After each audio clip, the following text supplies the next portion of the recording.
Hello everyone.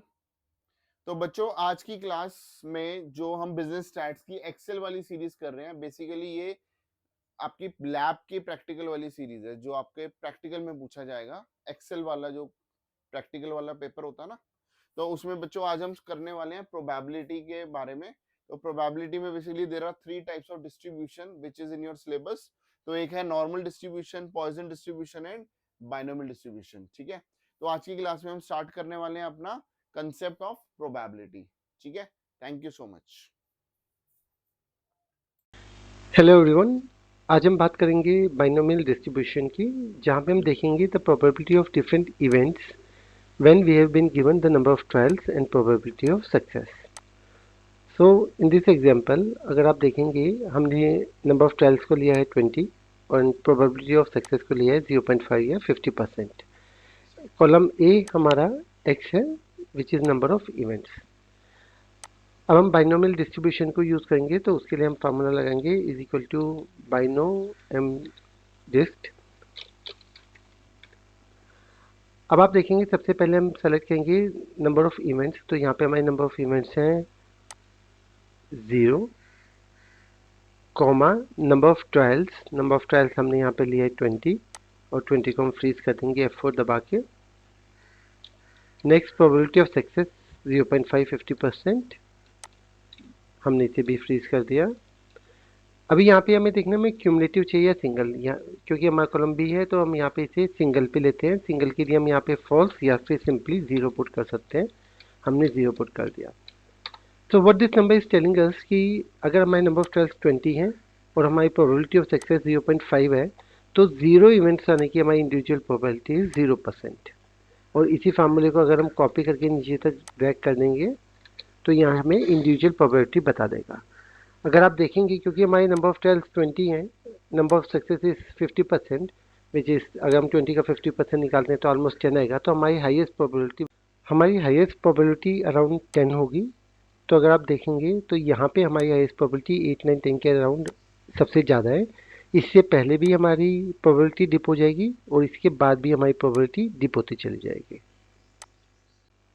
अब हम आते हैं क्यूमुलेटिव फ्रीक्वेंसी पे। क्यूमुलेटिव फ्रीक्वेंसी पे हमारा सेम फार्मूला है। यहाँ पे हम इसे सेम फार्मूले को कॉपी करेंगे और 0 की बजाय यहाँ पे 1 लगा देंगे।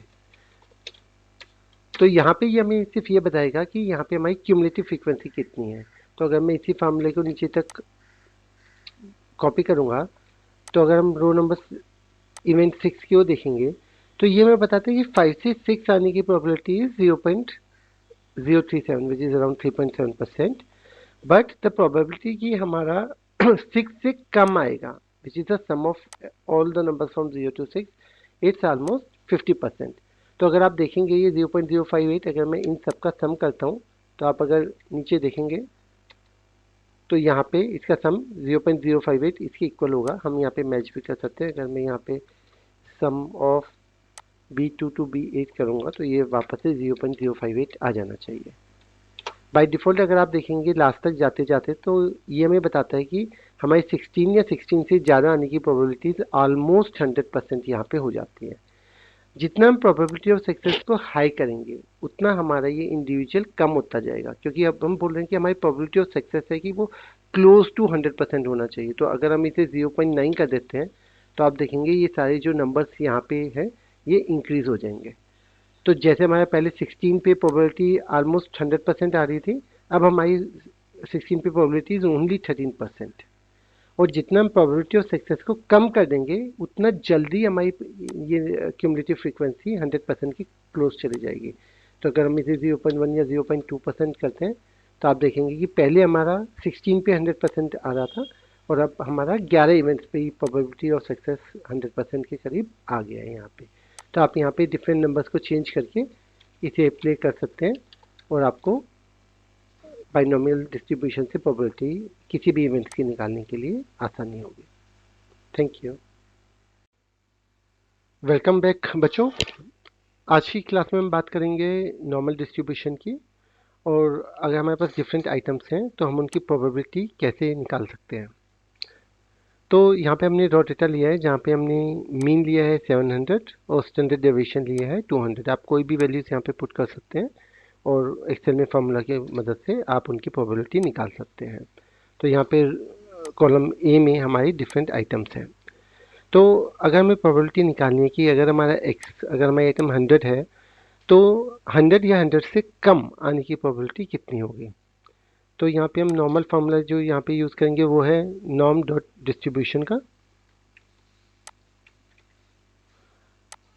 तो अगर आप यहाँ पे लिखेंगे नॉर्म डॉट डिस्ट्रीब्यूशन, अब आप यहाँ पे देखेंगे इसका जो सिंटेक्स होता है, जो फार्मूला का ग्रामर होती है, वहाँ पे सबसे पहले हम एक्स मतलब आइटम को सेलेक्ट करेंगे। तो यहाँ पे हमारी आइटम है 100, तो हमने 100 को सेलेक्ट किया, कोमा मीन हमने यहाँ पे लिखा हुआ है 700, हमने 700 लिखा, उसे F4 दबा के फ्रीज कर दिया है ताकि जब हम इसे फार्मूले को नीचे तक ड्रैग करेंगे तो ये चेंज नहीं होगा। कोमा स्टैंडर्ड डेविएशन यहाँ पे हमने एज्यूम किया है 200 का, हम इसे भी फ्रीज कर देंगे। और लास्ट है हमारा क्यूमुलेटिव, क्योंकि हमें पहले क्यूमुलेटिव फ्रीक्वेंसी चाहिए, तो हम यहाँ पे क्यूमुलेटिव के लिए या तो आप 2 लिख सकते हैं या आप सिंपली 1 लिख सकते हैं, क्योंकि एक्सेल 1 को 2 और 0 को फॉल्स की तरह ट्रीट कर सकता है। तो हम यहाँ पे सिंपली 1 लिख के ब्रैकेट बंद करके इसे कॉपी कर देते हैं।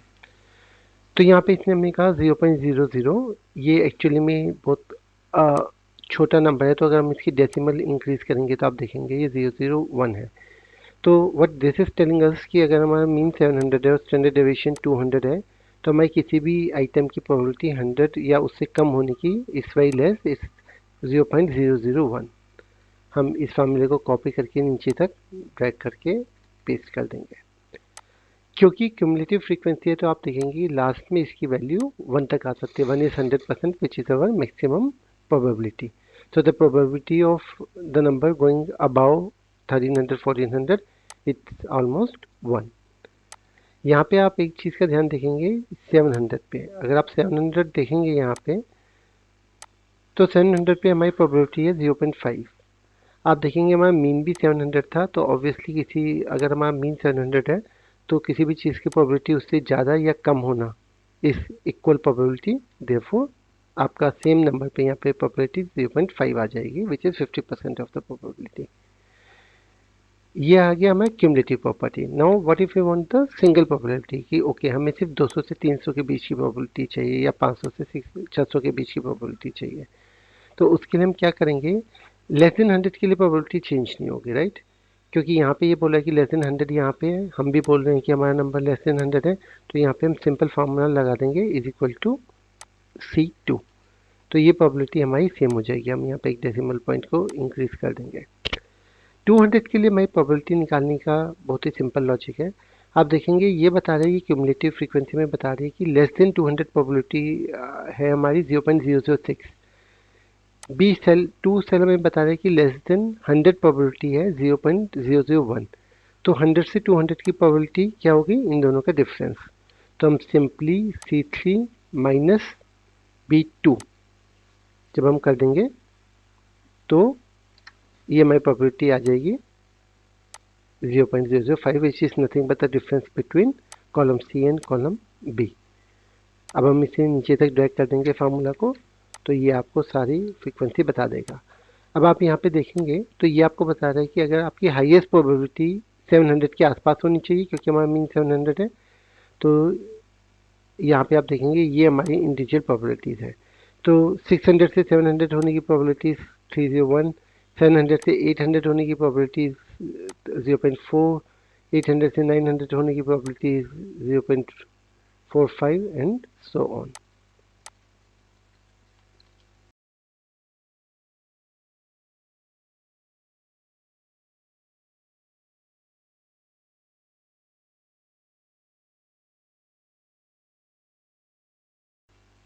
अब हम बात करेंगे कि यहाँ पे हमने क्यूमुलेटिव फ्रीक्वेंसी निकाली थी, बट इफ़ कि हमें चाहिए इंडिविजुअल फ्रीक्वेंसीज। तो हमें चाहिए कि 0 से 100 के बीच में हमारी फ्रीक्वेंसी कितनी होगी, 100 से 200, 200 से 300 हमारी फ्रीक्वेंसी कितनी होगी। तो उसके लिए बहुत ही सिंपल लॉजिक है। आप यहाँ देखेंगे कि हमारा first row which is less than 100 उस पर कोई इम्पैक्ट नहीं पड़ेगा, क्योंकि बाय डिफ़ॉल्ट ये 0 से 100 की प्रोबेबिलिटी बता रहा है विच इज़ 0.001। तो हम यहाँ पे सिंपल फार्मूला B2 में लगा देंगे इज इक्वल टू C2। अब यहाँ पे हमें प्रोबेबिलिटी निकालनी है आइटम अगर हमारा 100 से 200 के बीच में होता है। Now if you see over here, अगर हमारा 0 से 100 होता है उसकी प्रोबेबिलिटी 0.001 है, अगर लेस देन 200 होता है तो उसकी प्रोबेबिलिटी 0.006 है। तो सिंपली अगर हम इन दोनों का डिफरेंस ले लेंगे 0.006 माइनस 0.01, तो ये हमें प्रोबेबिलिटी बता देगा 100 से 200 के लिए। और अगर हम इसी फार्मूले को कॉपी करके नीचे तक ड्रैग कर देंगे तो आप देखेंगे यहाँ पे हर इंडिविजुअल बिन या हर इंडिविजुअल डिस्ट्रीब्यूशन ही हमें बता देगा कि उसकी फ्रीक्वेंसी कितनी है। अगर आप देखेंगे हमारी हाईएस्ट प्रोबेबिलिटी जो आ रही है वो यहाँ पे आएगी। अगेन हमारा मीन 700 के करीब था, इसलिए हमारे नंबर की प्रोबेबिलिटी 700 के करीब होने की वो सबसे ज़्यादा होगी।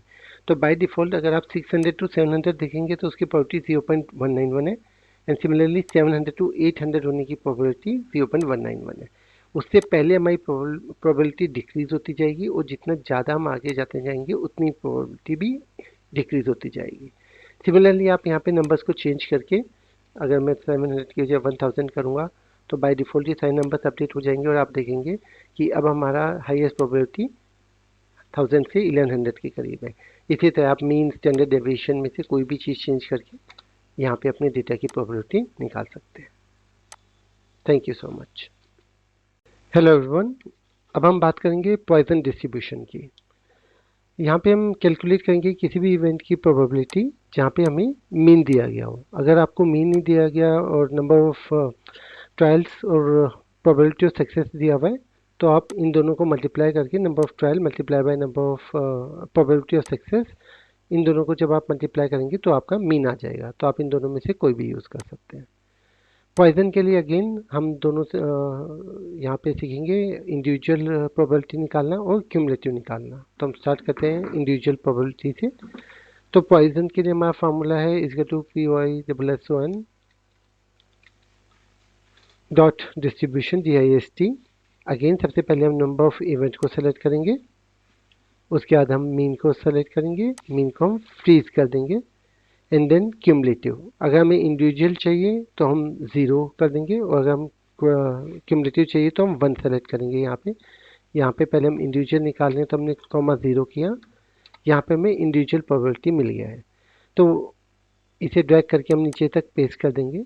So what this is telling us कि अगर 10 हमारे एक इवेंट होने का, इवेंट कुछ भी हो सकती है, आपके किसी पर्टिकुलर टाइम पे काउंटर पे कितने लोग आए या आपकी सिटी में कितने एक्सीडेंट हुए एक दिन में, कुछ भी हो सकता है।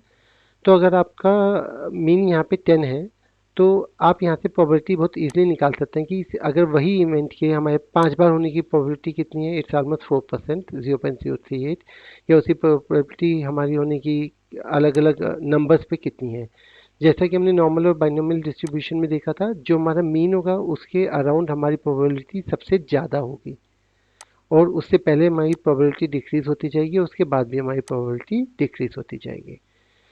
यहाँ पे हमने निकाला था इंडिविजुअल फ्रीक्वेंसी, मतलब 1 से 2 के बीच में कितनी है हमारी, 2 से 3 के बीच में कितनी है। अगर हमें क्यूमुलेटिव निकालना है तो हम सेम फार्मूले को यहाँ पे यूज़ करेंगे, पॉइसन डॉट डिस्ट्रीब्यूशन, और यहाँ पे 0 की बजाय 1 कर देंगे विच इज़ फॉर क्यूमुलेटिव।